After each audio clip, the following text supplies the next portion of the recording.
it's Nicole from the Physio Crew, and sorry that I haven't been around much this week. I've only had my phone a month.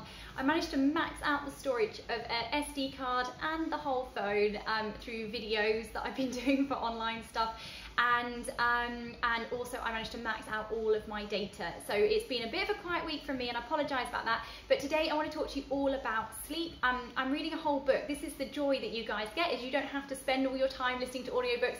I'm just going to disseminate all of the information to you so that you can learn. So what I've been looking at the moment is the sleep one. So it's a book by, I'm trying to think who it's by, I can't remember off the top of my head, but it's called Why We Sleep, and it's talking about the importance, because when you're thinking about physiotherapy, we don't just think about the muscles, the tissues, we also are going to be thinking about the brain, the internal processes, the physiology, to make sure that we're giving the biggest benefit to patients.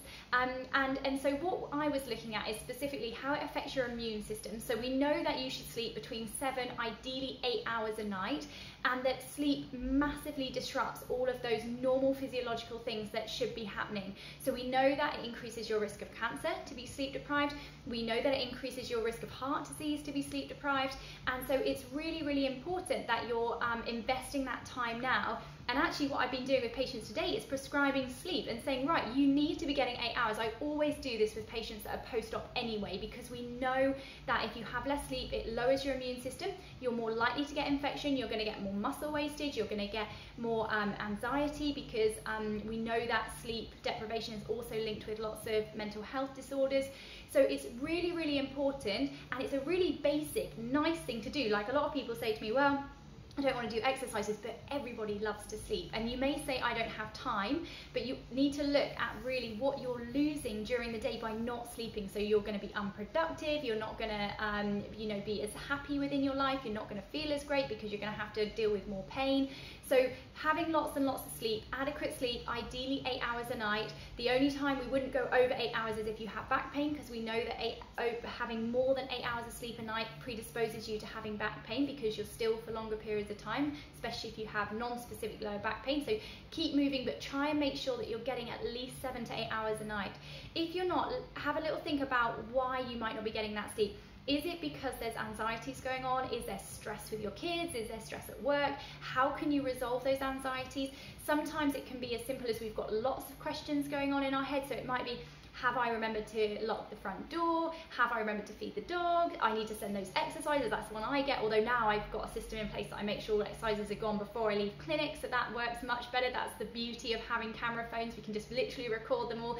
So gone are the days when I'd get home and have to send 20 loads of emails saying, these are your exercises, these are your exercises. Now I just literally video everything, so everyone has their little annoying voice, my little voice on their shoulder every day on their phone saying, right, do this exercise, this is the technique, so that people don't forget. And that works really, really well to get compliance and get people really understanding what technique, because we forget, don't we? 30% of an assessment you'll forget. Like, there's good evidence to show that. So I want to make sure that when you leave here, you're getting true value as well, even when you're at home.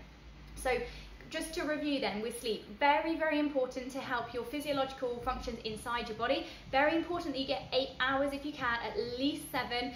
We know that it strengthens your immune system, to make sure that you're getting that, or rather, if you have lack of sleep, it's gonna impair your immune system. We know that it helps with mental health. We know that it helps with lots of body functions. So make sure that you're getting adequate sleep.